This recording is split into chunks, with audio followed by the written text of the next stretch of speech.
Kādu citu vakaru Ernests domāja un nevarēja vien izdomāt. Kas tas tāds transformators un kas gan ir apakšstacija?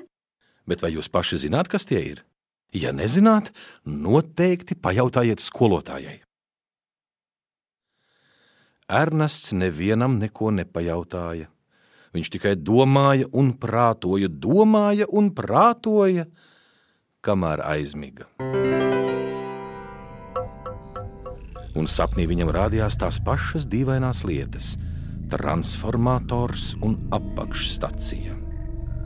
Sapnī Ernestam vajadzēja pārcelties uz dzīvi mazā pilsētiņā pie krusttēva un krustmātes, kam bija uzvārds Cepeši. Krusttēvu sauca Cepešpaps, bet krustmāti Cepešmamma, un viņi bija traki ziņkārīgi. Kādu dienu Cepešpaps nāca mājās no grāmatvedības, kurā viņš strādāja par grāmatvedi. Te Piepeša ielu krustojumā ieraudzīja mājiņu, kam uz metāla durtiņām bija uzzīmēts 3 stūrītis ar zibeni. Cepešpapam trakoti sagribējās uzzināt, kas tajā iekšā, taču durtiņas bija cieši aizslēgtas. Cepešpaps neko neuzzinājis, sadrūmis gāja mājās, bet mājās viņu gaidīja krustmāte. Ko tu tāds sadrūmis? Vai tev lielie grāmatveži atņēma kalkulātoru? Nu padomā pati, kā man nekreņķēties. Ielu krustojumā ieraudzīju transformatora būdiņu. Gribējās uzzināt, kas tajā iekšā, bet nekā, durvis aizslēgtas ciet. Aizslēgtas? Kāda skaudība! Interesantākā mājiņa visā pilsētā, bet viņi slēdz ciet. Zini, ko, Krustēv, mums vajag tās durtiņas atlaust vaļā, tikt iekšā un krietni visu izpētīt. To gan tu forši izdomāji. Tūlīt pat ņemsim lauzni un atvērsim tās durtiņas. Tajā brīdī nopietnais Ernests nezin no kurienes viens pats visu sapratis, skaļi, bet prātīgi iesaucās: Krustmāt un Krustēv, tā gan nedariet!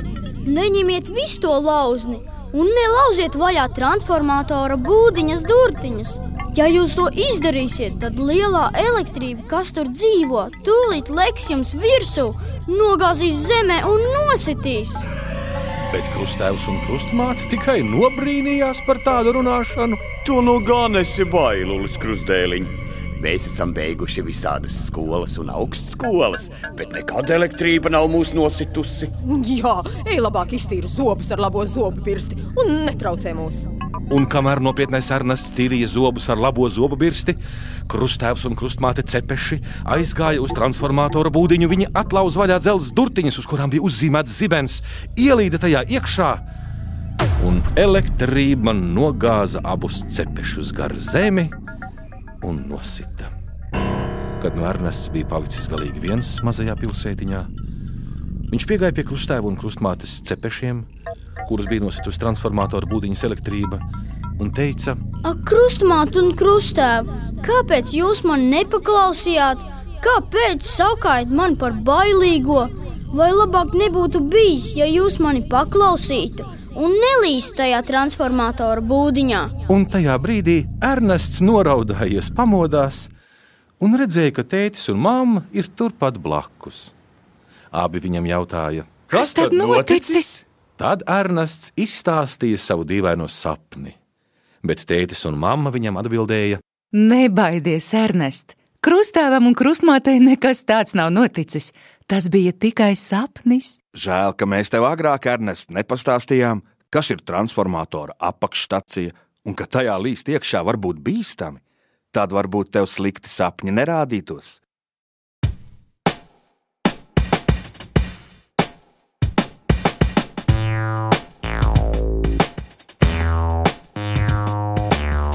Ja vērsi vaļā zibens durvis, ieraus kastē ļaunais burvis, tavu vārdu neprasīs, pievilks sagūstīs un izmocīs. Es eju garām durvīm tām, pie draugiem gribu nonākt paziņām. Kas ir sliktāk, nevar zināt, vai bez rokām, vai bez rādiem, un tās durvis nevirināt, jo tur māja kailiem vadiem, tas ir neredzams durvis, labāk neaizsliec durvis, jā? No, es nezinu.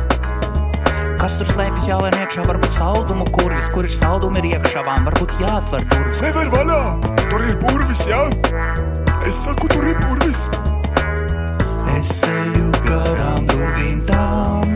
Kāpēc? Pie draugiem gribu nonākt paziņām. Tieši tā. Ja durvis veršu vaļā, tad diez vai vēl smaidīšu pat.